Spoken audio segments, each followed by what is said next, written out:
Vamos a hablar sobre este tema y para ello ya se encuentra esta noche con nosotros el congresista del Partido Morado, Alberto de Belaúnde. Muy buenas noches, congresista. Bienvenido a ¿Qué está pasando?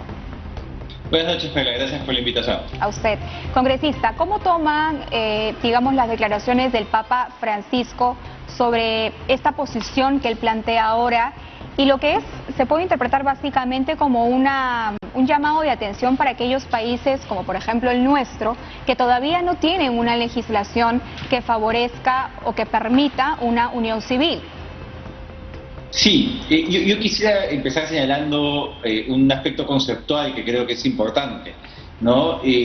No debería ser relevante en un debate sobre derechos la posición de la Iglesia, ¿no? En un Estado laico tiene que existir una clara separación entre Estado e Iglesia, pero es relevante por la importancia cultural que una figura como la del Papa tiene en sociedades como la peruana, ¿no? Dicho eso y haciendo esa necesaria distinción, creo sin duda que es un avance dentro de lo que son los cánones de la Iglesia y que creo que puede ayudar no solo en el debate, sino en un tema que es igual de relevante, que es a nivel de las personas, ¿no? Hay muchas personas que todavía sufren en sus familias, en sus escuelas, en sus comunidades, mucha incomprensión por el hecho de ser parte de la comunidad LGBT.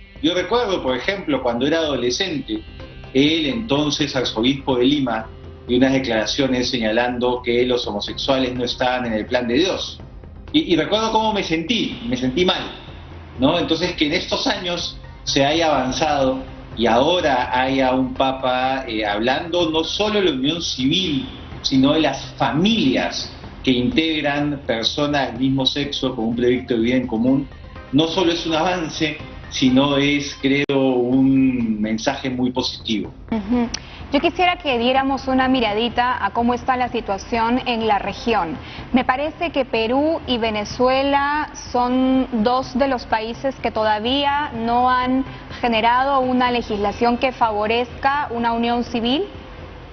Efectivamente, la región de Sudamérica, los únicos países que no tienen o matrimonio igualitario o unión civil, o digamos una figura que reconozca y proteja a las parejas del mismo sexo que tienen un proyecto de vida en común, son Bolivia, Perú, Venezuela y Paraguay. El resto de la región, estamos hablando de Ecuador, de Chile, de Uruguay, de Brasil, de Colombia, de Argentina, tienen una regulación ya sea o de unión civil o de matrimonio igualitario. Y hay un aspecto adicional interesante de lo que se ha conocido de las declaraciones del Papa el día de hoy, que no quisiera dejar de mencionar, que es que a veces en el país hay quienes quieren decir que la unión civil es para fines solamente patrimoniales, ¿no? Como si yo con mi novio no tuviese una familia, si no tuviese una bodega, ¿no? Y hay que proteger el patrimonio. Entonces, lo interesante de lo dicho por el Papa Francisco es que reconoce que somos familia. Reconoce que es un vínculo entre dos personas del mismo sexo, que es un vínculo generado en el amor, que tiene una proyección de permanencia, que tiene el día a día y los mismos retos y las mismas alegrías que tienen las muchas familias y las muchas parejas de heterosexuales que nos están viendo en este momento. Es un mensaje profundamente humano que ojalá pueda ser entendido de manera cabal por todas las personas. Y es un mensaje muy potente en la línea de lo que usted dice también, congresista, por eso, porque pone de relevancia el tema del amor, del sentimiento, de la igualdad, del acceso a los derechos también. Entonces vamos a ser más específicos y vamos a hablar de proyectos de ley que, por ejemplo, se hayan presentado aquí en el Perú. Entiendo que usted ha sido autor de uno de ellos junto a Carlos Bruce también. ¿Y qué tanto se ha avanzado en el Parlamento? ¿Ha habido disposición de las bancadas para someterlo a debate o algo al respecto? ¿O está allí un poquito durmiendo el sueño de los justos o de los injustos? No sé. Así es. En el Congreso disuelto presentamos dos proyectos de ley. ¿no? El primero con Carlos Bruce en diciembre del 2016, que era el proyecto de unión civil, que era una versión actualizada del proyecto que Carlos había presentado en el Congreso anterior. Y a los pocos meses, en el 2017, por iniciativa de la congresista Indira Wilke y la congresista Marisa Glave, presentamos también de manera multipartidaria con Guido Lombardi y con otros congresistas el proyecto de ley de matrimonio igualitario. Desde esa fecha hasta ahora, lamentablemente no se ha producido el debate. En el Congreso anterior, mucho de la energía y mucho del tiempo se gastó en proteger los avances, ¿no? Fue un Congreso con una clara agenda antiderechos, una clara agenda anti todo lo que estuviese cercano al tema de género, con lo cual no solo era difícil avanzar, sino que había que esforzarse mucho en no retroceder. Este Congreso siento que no tiene esa misma actitud antiderechos, pero sin duda estos temas hasta el día de hoy no han sido prioritarios. Esperemos que la conversación que genera estas declaraciones, más la realidad de tantas parejas que vemos en el día a día en el país, motive a que este tema pueda ser prioritario en este Congreso. Yo he conocido, Perla, en estos meses de emergencia, casos dramáticos, ¿no? De parejas donde uno de ellos fallecía por la causa del COVID-19 y el otro quedaba en el desamparo y ni siquiera era reconocido como pareja. Podrían haber estado juntos 10, 15, 20 años.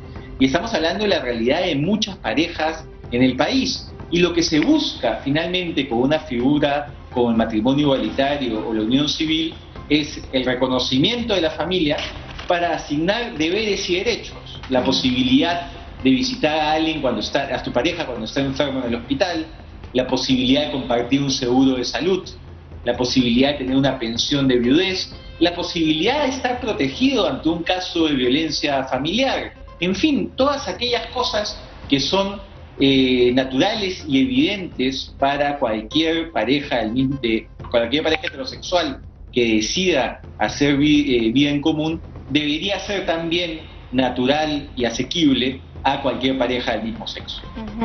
Quería preguntarle también, congresista, sobre una audiencia, un debate que va a existir en el Tribunal Constitucional el próximo 3 de noviembre respecto de la demanda interpuesta en el año 2018 por el economista Óscar Ugarteche, quien contrajo matrimonio en los Estados Unidos con un ciudadano mexicano, su pareja, y en ese país esta unión sí ha sido reconocida legalmente. Desde el 2012 el señor Ugarteche está reclamando que en su DNI figure su estado civil, es decir, casado, ¿no? Algo que RENIEC se ha negado en reiteradas oportunidades, a pesar de que incluso existe una sentencia del Poder Judicial que le da la razón al señor Ugarteche. Y lo que ha llamado la atención también sobre este tema es que el Tribunal Constitucional ha decidido que esta sesión de debate no sea pública, sino privada.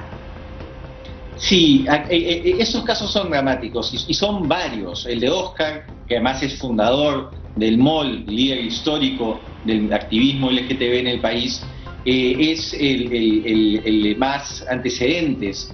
Y es un caso dramático y absurdo en el cual es un matrimonio que existe, es un matrimonio que ya se ha realizado junto con muchos otros, que cuando pisan México es reconocido, que cuando pisan Estados Unidos es reconocido. Y aquí en el Perú hemos decidido no reconocer la realidad. Entonces, es tan absurda la figura que preferimos que el señor Ugarteche venga y se case con una mujer, siendo ya una persona casada, eso sí lo aceptamos, antes de aceptar el matrimonio que ya realizó y que identifica su vida del día de hoy. El RENIEC tiene como fin identificar las realidades en la sociedad y plasmarlas en un documento. Entonces resulta absurdo el rechazo que hasta el día de hoy existe en RENIEC para el reconocimiento de estas parejas. Y en el caso del Tribunal Constitucional, que además ha demorado bastante en decidir de este caso, yo creo que no es aceptable y es lamentable que hayan decidido hacer este debate respecto a la sentencia de manera a puertas cerradas. Claro. ¿no? Hago mío el exhorto de la Defensoría del Pueblo, publicado hace pocos días, pidiendo al Tribunal Constitucional que cambie esta decisión y que podamos tener un debate abierto. Merecemos un debate abierto. Bien, muchas gracias al congresista Alberto de Belaúnde por estar con nosotros esta noche conversando sobre este tema que en realidad tiene que ver con igualdad de derechos. Es así de sencillo y con respeto también. Ojalá podamos avanzar un poco en ese sentido.